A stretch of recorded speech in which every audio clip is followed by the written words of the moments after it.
Last এপিসোডে তোমরা দেখেছো আমরা ধোত্রে থেকে ট্রেক স্টার্ট করে টুমলিংয়ে এসেছিলাম। ধোত্রে থেকে টুমলিংয়ের দূরত্ব 7 কিলোমিটার মতো। তো আসতে আমাদের সময় লেগেছিল মোটামুটি 3 ঘন্টা থেকে 3.5 ঘন্টা।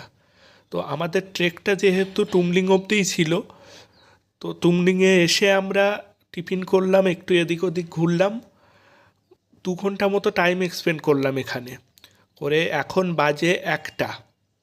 এবার আমরা ধোত্রের পথ ধরবো। এখান থেকে আবার আমাদের 7 কিলোমিটার নিচের দিকে যেতে হবে। তো যেহেতু আমরা নিচের দিকে নামবো, ওই জন্য সময়টাও কম লাগবে। আমাদের সঙ্গে যে গাইড ছিলেন উনি বললেন 1.5 থেকে 2 ঘন্টা লাগবে। আর যেহেতু আমরা এখন নিচের দিকে নামার সময় ডাইরেক্ট চলে যাব, বেশি দাঁড়াবো না, ছবি তুলবো না। আসার সময় তো অনেকবার দাঁড়িয়েছিলাম, অনেক অনেক ছবি তুলেছি, ওই জন্য সময়টাও বেশি লেগেছিল। তো চলো এবার একটু অন্য পথ দিয়ে আবার নিচে নামবো। যে পথ দিয়ে এসেছিলাম সে পথে আর যাব না, একটু ঘুরে যাব। আসার সময় তো ওপরের পথ দিয়ে হেঁটে এসেছিলাম, ওখান থেকে যে ভ্যালিটা দেখাচ্ছিলাম সেই ভ্যালির ভিতর দিয়ে যাচ্ছি এখন আমরা।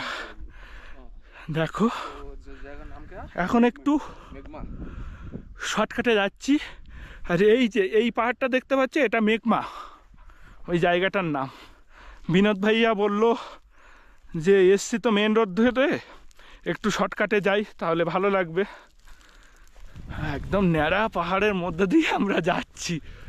আর এই ওপরে দেখো বড় বড় চিল, এর একটা আলাদা কি নাম বললো, এই উঠছে মাথার উপর দিয়ে।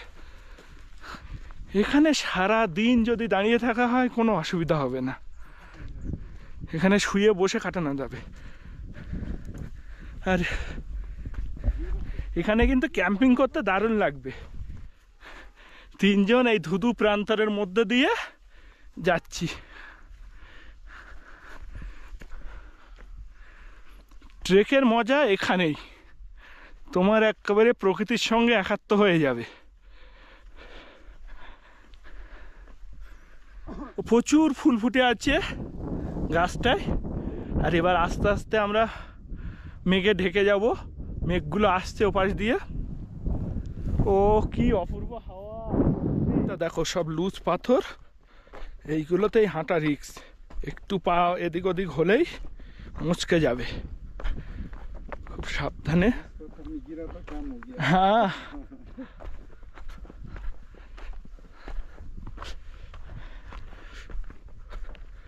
এই সাইডটা একটা গাছপালা নেই, পুরো ন্যাড়া ন্যাড়া পাহাড়। আর এইখানটায় জমিয়ে ঠান্ডাও দিচ্ছে, বেশ ঠান্ডা আছে।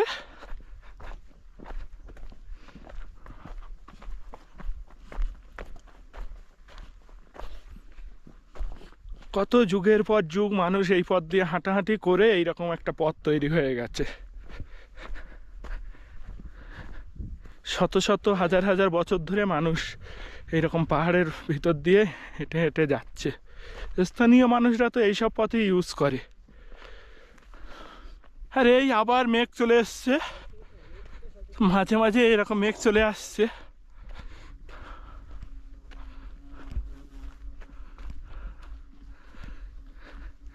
এ পথে একটা বাড়িঘর নেই, এখানে মানুষ বাস করেও সারভাইভ করবে কিভাবে?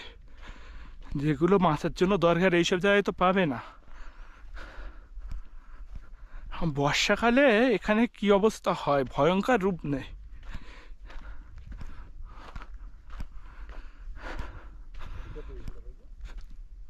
এইরকম সিনিক বিউটি থাকলে আর কোনো ক্লান্তি আসে? কিন্তু বারবার দাঁড়িয়ে যাচ্ছি ছবি তোলার জন্য, ভিডিও করার জন্য। দেখো সামনেটা, এই সাইডটা উঁচু পাহাড় তো, আর এই পাশটা নিচে ভ্যালি। মেঘগুলো আসছে, এসে এই পাহাড়ে ধাক্কা খেয়ে উপরের দিকে উঠছে। আর বিনোদ ভাইয়া বুঝে গেছে যে আমরা রডোডেনড্রন দেখার জন্য পাগল, তো সেই রকম রাস্তা দিয়েই নিয়ে যাচ্ছে। আর যে গাছে ভালো ফুল সেই সব গাছের পাশ দিয়েই যাচ্ছি আমরা। আবার রডোডেনড্রন, কত ফুল কত ফুল, এই দেখো। আর এই জন্যই বারবার দাঁড়িয়ে যাচ্ছি।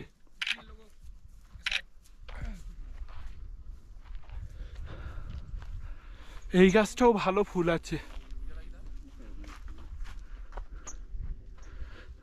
এটা বোধহয় সবে সবে ফুটেছে, যার জন্য এত সুন্দর কালার। সামনেও অনেক গাছ আছে। মেঘ কুয়াশার ভিতরে যাচ্ছি, আর তার সাথে সাথে রডোডেনড্রনও চলছে। Rhododendron trek.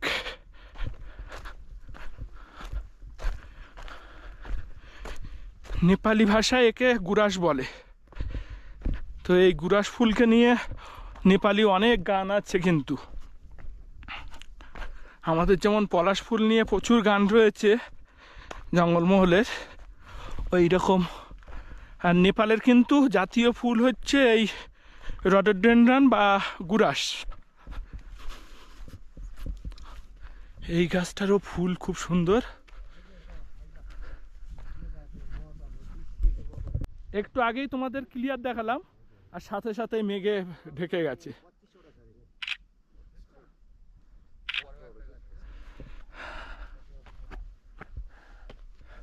স্বর্গরাজ্য, স্বর্গ বলে যদি কিছু থেকে থাকে এই পৃথিবীর বুকেই আছে, শুধু খুঁজে নিতে হবে।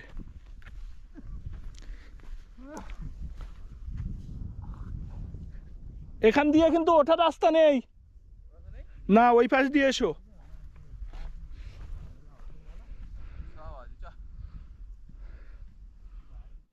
এই জায়গার পথটা বেশ বিপজ্জনক ছিল। পথের দুপাশে সিনিক বিউটি দারুণ সুন্দর, কিন্তু আমরা সেদিকে মনোসংযোগ করতে পারছিলাম না, কারণ মেঘ কুয়াশা এসে পুরো ভিজিয়ে দিচ্ছিল আমাদের, আর পথটাও তেমন পিচ্ছিল ছিল। আর এই পথের পাশেই দেখো গভীর খাত, একটু এদিক ওদিক হলেই আমরা খাতে গিয়ে পড়তাম। ওই জন্য এদিক ওদিক না তাকিয়ে আমরা পথের দিকে মনোসংযোগ করে সোজা চলছিলাম।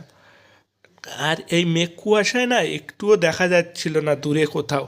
এই জায়গাটা ক্লিয়ার ওয়েদার থাকলে দারুণ সুন্দর ভিউ পেতাম। আমরা কোথা দিয়ে হাঁটছি দেখো, একদম খাদের কানা দিয়ে। সন্দীপ দা দেখে, এপাশে কিন্তু খাত, একটু দেখে হাঁটতে হবে। মোবাইলের দিকে তাকিয়ে বা ক্যামেরার দিকে তাকিয়ে হাঁটলেই দুর্ঘটনা ঘটবে। নজর সরানো যাবে না রাস্তা থেকে এই জায়গাটায়। এই মোবাইলের দিকে যেন তাকিয়ে হেঁটো না, এমনি ভিডিও করো। এটা ক্লিয়ার ভিউ থাকলে নিচে কতটা খাদ তোমরা ভালোভাবে বুঝতে পারতে। ফেরার সময় পুরোটাই এইরকম খাদের পাশ দিয়ে দিয়ে যাচ্ছি, আর ওপরে হচ্ছে গাড়ির রোড। গাড়ির আওয়াজ শুনতে পাচ্ছ? গাড়ি যাচ্ছে, যেটা মানেভঞ্জন থেকে উঠতে হয়।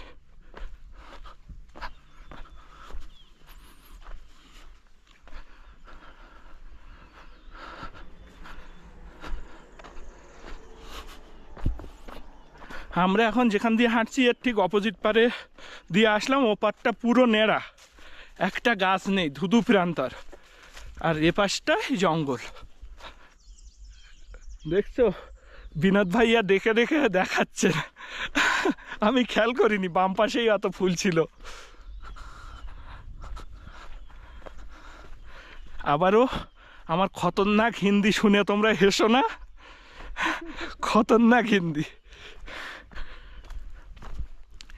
কিন্তু বুঝাতে পারছি। কথা তো কন্টিনিউয়াসলি বলছি, আর আমার কথা না একটু জড়িয়ে যাচ্ছে, কারণ এত ঠান্ডা। এগুলো একটু কম্প্রোমাইজ করে নিও।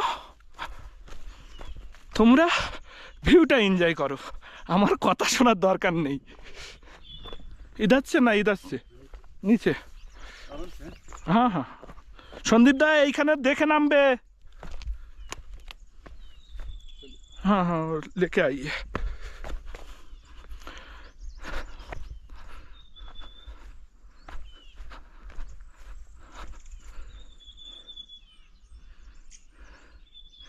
এইখানটা বেশ খাড়াই আছে, ওখান থেকে নামতে হচ্ছে।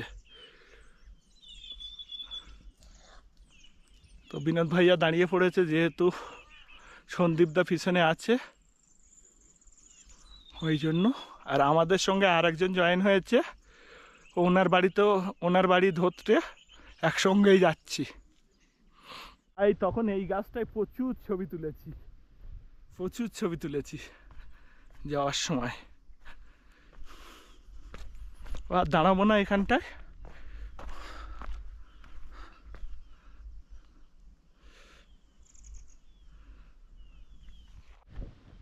এইবার আমরা মেন হাঁটা পথ দিয়ে যাচ্ছি। এতক্ষণ শর্টকাট দিয়ে আসলাম, খুব সুন্দর চলে এসছি। আবার শর্টকাট, অস্থির অস্থির রাস্তা দিয়ে নিয়ে যাচ্ছে। হ্যাঁ এই মজা হে, বহুত আচ্ছা হে, এইরকমই তো চাই। হ্যাঁ হ্যাঁ হ্যাঁ জরুর।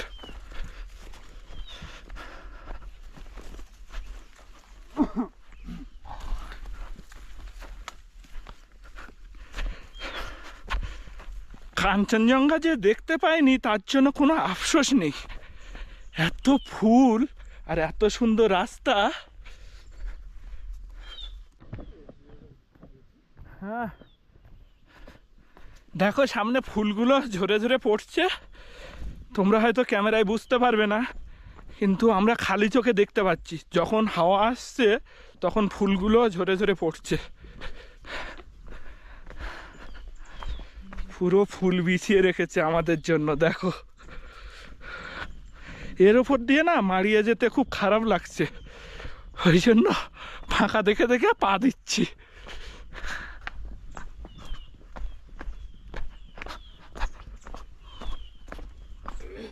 যাওয়ার সময় এই জায়গাটা শুয়ে বসে অনেক ছবি তুলেছিলাম।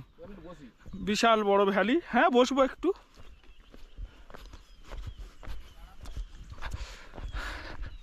এই একটা গ্রুপের সঙ্গে দেখা হচ্ছে, এখন সবে ওরা স্টার্ট করছে, আর আমরা যখন গেছি তখন কেউ নেই। অত সকালে আসলে কেউ বেরোয় না, আমরাই বেরোলাম। আর এই উপরটাই হচ্ছে টুংলু। চেনা পথের বাইরে একটু অন্যভাবে আমার সঙ্গে ঘুরতে তোমাদের কেমন লাগছে সবাই জানাও, সবাই কমেন্ট করো। এইখানটায় আর অতটা কিন্তু ফুল নেই, উপরের দিকটাই বেশি ফুল। কিন্তু এখানে যা গাছ দেখছো, যতগুলো গাছ সবই হচ্ছে রডোডেনড্রন গাছ। এই গাছগুলোই যদি দুপাশে ফুল হয়, জাস্ট ইমাজিন করো কি হবে। শর্টকাটগুলোই মজা আসছে।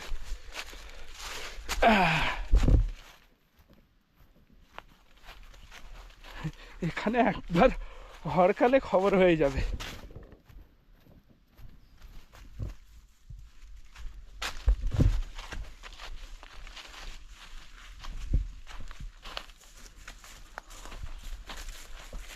এইখানে দেখে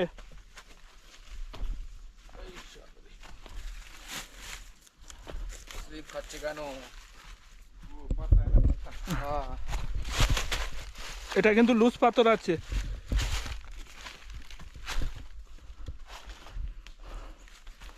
এটাই সব থেকে কঠিন মনে হচ্ছে, তাই না? কঠিন আছে এটা। এখানে মোশন নষ্ট করলে হবে না, একটু এদিক ওদিক হলেই পাল্টি খেতে হবে।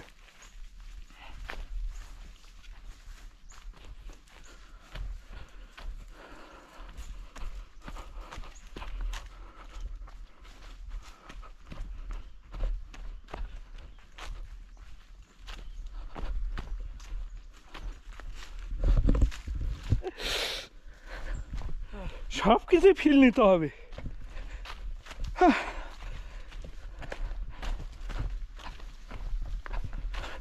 আমরাই বললাম শর্টকাট নিতে, मजा एलो भैया। ये वाला चलिए, और रिक्स हो जाएगा। ठीक है ठीक है। हाँ हाँ, এই যে এখানে আবার কিছু ফুল আছে। তো এবারে ট্রেকের এই লাস্ট ফুল দেখছি, এরপরে আর ফুল নেই, পাইন ফরেস্ট শুরু হয়ে যাবে। দেখি একটু টাচ করে দেখি ফুলটা কি অপূর্ব। আর তোমরা এইসব ফুল টুল ছিঁড়ো না, আসলে কি নরম, খুব নরম খুব নরম। ধরতে থেকে টুমলিং ট্রেকের আমরা লাস্ট পার্ট এই কভার করছি। তো সকাল 7:30টায় বেরিয়েছিলাম, টুমলিং ঘুরে এখন আমরা ব্যাক করছি। 14 কিলোমিটার ট্রেক হয়েছে, আর এখান থেকে ওই হাফ কিলোমিটার মতো। তো রডোডেনড্রন জঙ্গল শেষ, এখন আমরা পাইন জঙ্গলের ভিতর দিয়ে যাচ্ছি। এই পাইন গাছের মধ্যে যদি মেঘ কুয়াশা থাকতো খুব সুন্দর লাগতো। তো আশা করি তোমাদের ভালো লেগেছে এই পর্বটা। কেমন লাগলো জানিও, আমার তো ভীষণ সুন্দর লেগেছে। এত এত ফুল আর তার সাথে ভিউ, জাস্ট অসাধারণ। এটা বোধহয় একটা স্কুল, প্রাইমারি স্কুল। এই দেখো, এইরকম জায়গায় যদি চাকরি নিয়ে আসা যায় না, বুঝলে সন্দীপ দা, এইরকম স্কুলে চাকরি নিয়ে আসতে হবে। হ্যাঁ হ্যাঁ,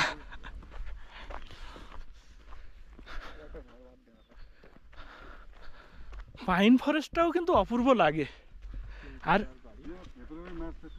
এখন রুমে গিয়ে আগে ফ্রেশ হব, ফ্রেশ হয়ে লাগেজ সব গুছাবো, ভালোভাবে প্যাকিংটা করতে হবে।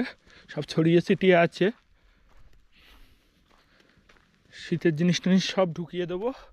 কালকে তো নিচে নেমে যাব, শুধু ভিতরে একটা টি শার্ট পরে নেবো হাতা লম্বা, তাহলেই হয়ে যাবে। তো এই হলো চেকপোস্ট। আর এই আই লাভ ধোত্রে, এখানে একটা ছবি তো তুলতেই হবে। এসে গেলাম ধোত্রে, এটাই হচ্ছে ধোত্রে গ্রাম। মেন রোডের ওপরে সব হোমস্টেগুলো, আর এখানকার লোকাল মানুষজনের জন্য এই বাড়িঘর, ওরা এখানেই থাকে সব। দেখো পাহাড়ের ধারে ধারে কি সুন্দর বাড়ি, অপূর্ব জায়গা। একটা গরু ডেকেই যাচ্ছে। এখানে পাহাড়ের ধারে ধারে চাষ হয়েছে সবজি। আর এই এখন আমরা ধোত্রে গ্রামের মধ্যে দিয়ে হেঁটে চলেছি, গিয়ে কিছু খেতে হবে, খিদে পেয়ে গেছে।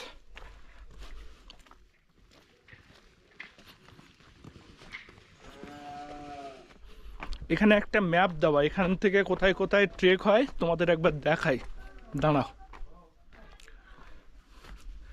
এইটা দেখো একবার, আমি কাছ থেকে নেওয়ার চেষ্টা করছি, জানি না আসবে কি না, কতটা কি বুঝতে পারবে লেখাগুলো। দেখো,